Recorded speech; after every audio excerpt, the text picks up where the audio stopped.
guys, it's Kaz here, aka Cats and Camera, and I'm here with my nice fluffy gloves, my nice dressing gown, and a cup of tea to do a bit of a different video today, as I'm doing kind of a talk, discussion, I don't know, I'd like people to get involved anyway, but about the Raven cycle. Now that includes the books The Raven Boys, The Dream Thieves, Blue Lily Lily Blue, and The Raven King. And this video is going to definitely 100% contain spoilers for the whole series, spoil the ending, spoil the characters. So if you've not read this, then please click away now.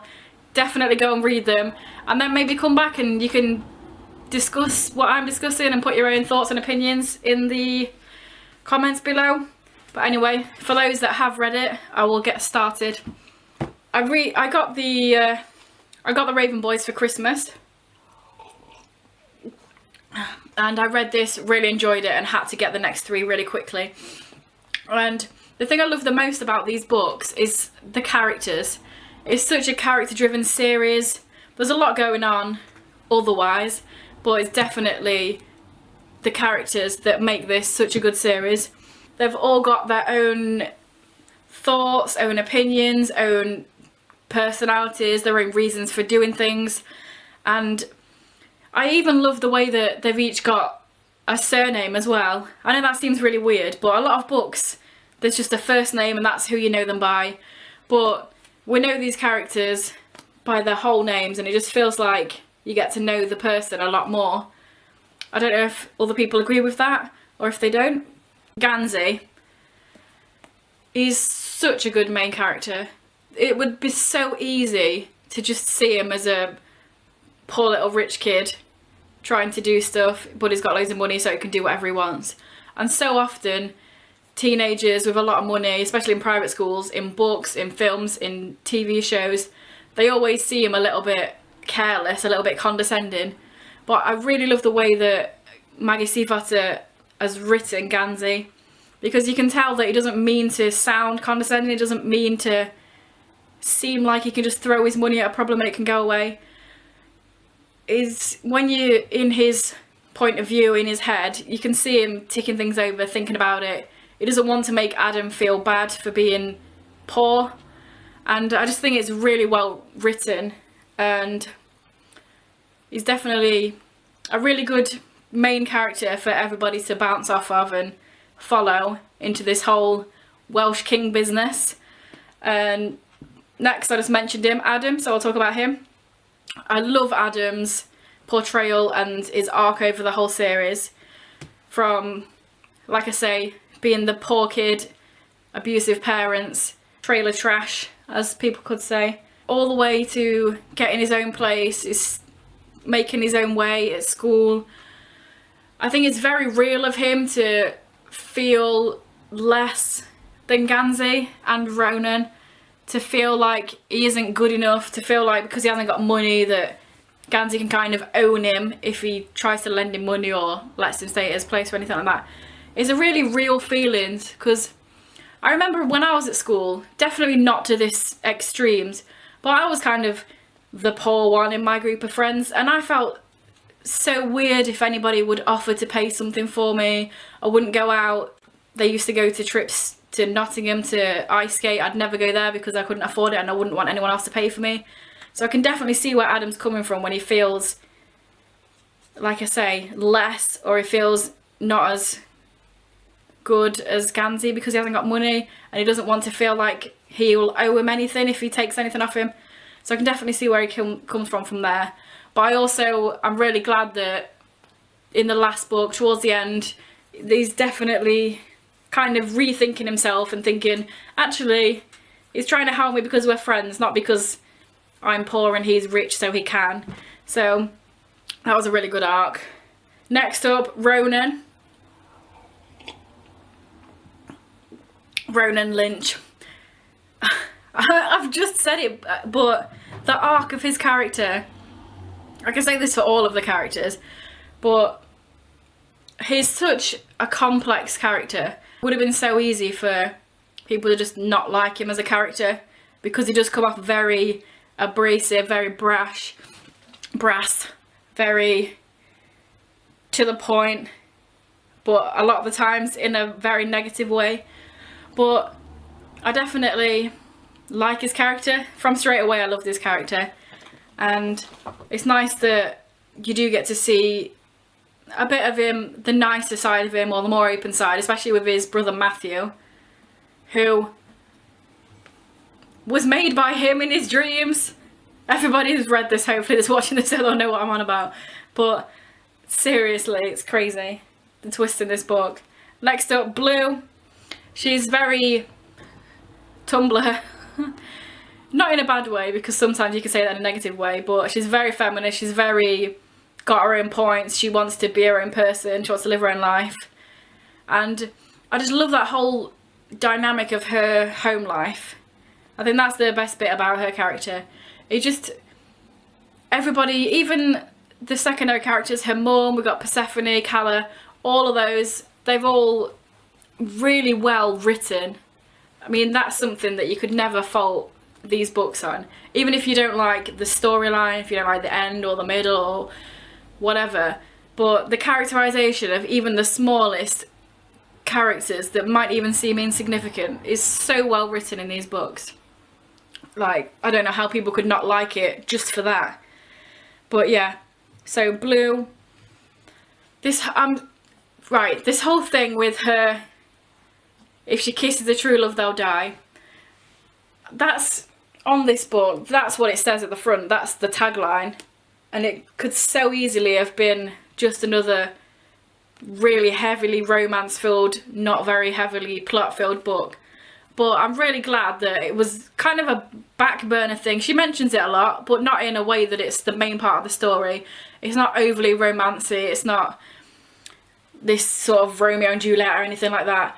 And I was so glad that that's how it was written, because you could have so easily been put off with the whole, on the back, on the front, it's always talking about this whole love thing, how the kiss will make the love die. But it's really not at the forefront of the story at all. So I'm glad about that, because I'm just bored of fantasy novels or novels that are full of different things, sci-fi, whatever. I'm so bored of the main thing being the love interest, because it's so not real. If you're in a world where people are trying to kill you, or if you're in a world of magic, or if you're in a world where you try and do other things, this whole lovey-dovey thing is not going to be the main thing that happens in your life. So I'm so glad that this series didn't go that way. I love Noah. I absolutely adore Noah, especially in this first book, because that's one of the main issues of the book. Not issues, that's a big word, but one of my main kind of with this book, if that makes sense, is the way that Noah's almost written out of it. It makes me sad, because I love Noah in this first book. I feel, even though he's the least seen character, is the least characterized character, he's got the least development, well, apart from the fact that you find out he's a ghost and dead for years, but even so he's always in the background. But I feel such a connection to Noah, because I am that shy person that in a big group can very easily be a little bit, I felt like Noah was my spirit animal on this, and it made me sad that throughout the book his role in it just got less and less, to the point where at the end he just seemed like Henry had taken over his spot in the group and he was just kind of thrown to the side. Towards the end, obviously, his body was kind of getting worse, and you could see more of the death of Noah rather than the alive Noah. But it still made me sad that they seem to almost forget about him. And the second one, I really like his and Ronan's friendship, because they seem to become more friends. I love that scene where they're throwing stuff out the window and then Ronan throws Noah out the window because he can't die anyway, so why not? I love that scene. So it seemed like they were becoming friends, but then when the whole Ronan Adam thing happened, Noah was kind of pushed to the back again. So I felt bad for him. He's a fictional character, but I did feel bad for Noah, because I love Noah. And yeah, what do you think? Do you think that Noah was kind of pushed to the back towards the end of the series? That Henry kind of took his place? I like Henry, don't get me wrong, but I did feel like he kind of took over Noah's spot in the group a little bit. So, if you agree or not, comment below. But yeah, like I was saying, so even the smaller characters, the ones that come in right at the end, they've got their own motivation, and I love that. Something I really liked in the last book, something I really liked in this, is all the chapters that started with, what was it? Depending on where you start, this story is about. And then it would say a different character, and then it would be a chapter about them. I really enjoyed that because you got to see more of the other characters, this Green Mantle and Lumineer. Although those three were probably the least characterised in the whole series, so I do want to know more about them. Lumineer, is that how you say it? Triplets, they're really weird. They're like the weirdest characters in the whole series, but they've got the least characterisation, which is probably why they seem so weird. So I definitely like to see something more about them, or I would have liked to know more about them. So yeah, these books, I mentioned the whole kiss love thing earlier, but I'm so glad that these are about friendship, because that's basically what these are about. You could easily say to somebody, oh, it's about a group of people trying to find a Welsh king, they're trying to get a favour, blah blah blah. But really, when push comes to shove, this series is about a friendship. It's about a group of friends all going together and trying to do something, and that's what makes it so good. The fact that it's about a group of friends and anything romantic is in the background. The fact that it's about a group of friends, not one person against the world. That's what I love so much about these. Another thing that's, you see probably a bit more in each book. Every book you see a bit more, but that's the magic. And I really enjoyed the way that Maggie did that. In the first book, there was a little bit of magic, and then there would be more. Obviously, well, I say more. In the second one, there's flipping dragons and big crazy creatures that come out of people's minds, but you know what I mean. You see more of the different magic sides to it. Obviously in the Dream Thieves, you see how all of Ronan's dreaming creations up, and obviously Kavinsky as well.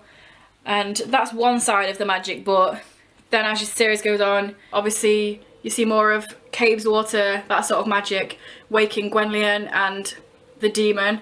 And then in the last book you see the demon, all the unmaking stuff. So I really like the way that the magic's kind of built up rather than all thrown in there at once. The first book, there's hardly any magic really. Obviously at the end we find out that Chainsaw was something that he had dreamt. But I like the way that it's kind of built up a little by little rather than just info dumping loads of stuff at once. So that was another really good thing about this book. Well, this series. It's another thing that I really enjoyed. Another thing, I'm going back to the love kind of thing again. This whole video is all messed up, so I'm just talking, I don't know what I'm saying. But yeah, the whole love. This could so easily have been a love triangle, and I'm so glad that it wasn't. The whole Adam, Gansey, Blue thing could have been made to be such a big drama that in real life it so wouldn't have been, because Adam and Blue weren't really together properly. They didn't really have much in common. But a lot of authors would have just made false angst between them, or just done a lot more to make it seem like it was this triangle, this battle. But I'm so glad that they didn't. And so yeah, from the get-go really, you could tell that Adam and Blue weren't really meant to be, I guess. And as the story progressed, you could see that they're just friends. And when she got with Gansey, they so easily could have made Adam really angry at Gansey, really angry at Blue. There was obviously that scene with him when he finds out and confronts Blue, but it never really blew up to be something that made the group shatter, because it very easily could have been like a silly plot point to shatter the group, which I'm glad it didn't, because it just proves that friendship is stronger, and this group is stronger than something silly like someone not even in a proper relationship splitting up with them and going with somebody else. It happens a lot. I'm sure everybody at school had a group of friends and different people would go out with different people and then they'd go out with somebody else. It's not a big deal, but a lot of books makes it such a big deal when that happens, and I'm glad that this didn't happen here. And also, right, let's get on to Ronan. When I went into the first book, I knew that there was a gay character. I didn't know who it was, and I presume that there was probably some sort of relationship or something to show that he's gay, I guess. So when I read the first book, I thought that the relationship, and I thought in my head, I was like, yeah, it's definitely Ronan. But then